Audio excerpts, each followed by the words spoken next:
നിങ്ങളൊരു മരുഭൂമിയിൽ ദാഹിച്ച് വലഞ്ഞു നടക്കുകയാണ്.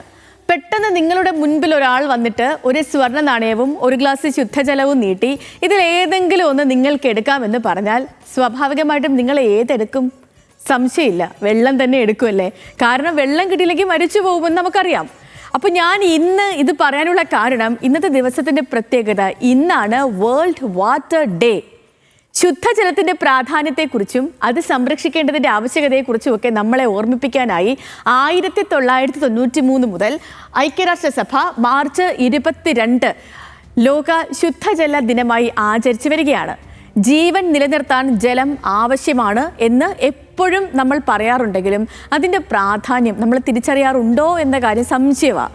ദാഹിക്കുമ്പോൾ കിട്ടിയാൽ മാത്രമേ നമ്മൾ ശുദ്ധജലത്തിൻ്റെ ലഭ്യതയെക്കുറിച്ച് ചിന്തിക്കാറുള്ളൂ എന്നതല്ലേ സത്യം?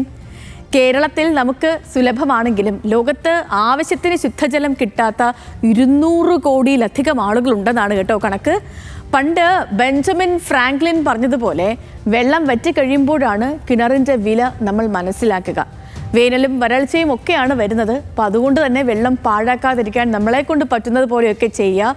ഇന്ന് തൊട്ടെങ്കിലും നമുക്ക് ഒരു കാര്യം ഉറപ്പാക്കി നമുക്ക് മുമ്പോട്ട് പോകാം. കാരണം നമ്മൾ കാരണം ഒരു തുള്ളി വെള്ളം പോലും പാഴായി പോകില്ല. ഇന്നിപ്പം വീട്ടിലാണെങ്കിലും അല്ലെങ്കിൽ പുറത്ത് പോകുന്ന സമയത്തൊക്കെ ആണെങ്കിലും വെള്ളം ഉപയോഗിക്കുന്ന ഘട്ടത്തിൽ ആ പൈപ്പ് ഓഫ് ചെയ്യേണ്ട ഘട്ടം വന്നാൽ പോലും ഓഫ് ചെയ്യാത്ത പലതും ഉണ്ടല്ലോ. ഇപ്പോൾ നമ്മൾ കയ്യിൽ ചെറുതായിട്ടൊന്ന് സോപ്പ് ഇട്ടിട്ട് ആ സോപ്പിനെ നമുക്കൊന്ന് ഈ തേച്ച് കയ്യിലൊക്കെ പിടിപ്പിക്കുന്ന സമയം വരെ ആ പൈപ്പ് തുറന്നിടുന്ന പലരും ഉണ്ട്. അത് വേണ്ടെന്നേ, ആ കയ്യിൽ ഈ നമ്മുടെ ആ ഹാൻഡ് വാഷ് തേക്കുന്ന സമയം വരെ പൈപ്പ് അടഞ്ഞു തന്നെ കിടക്കട്ടെ, പിന്നീട് വീണ്ടും പൈപ്പ് തുറന്ന് കൈ കഴുകാം.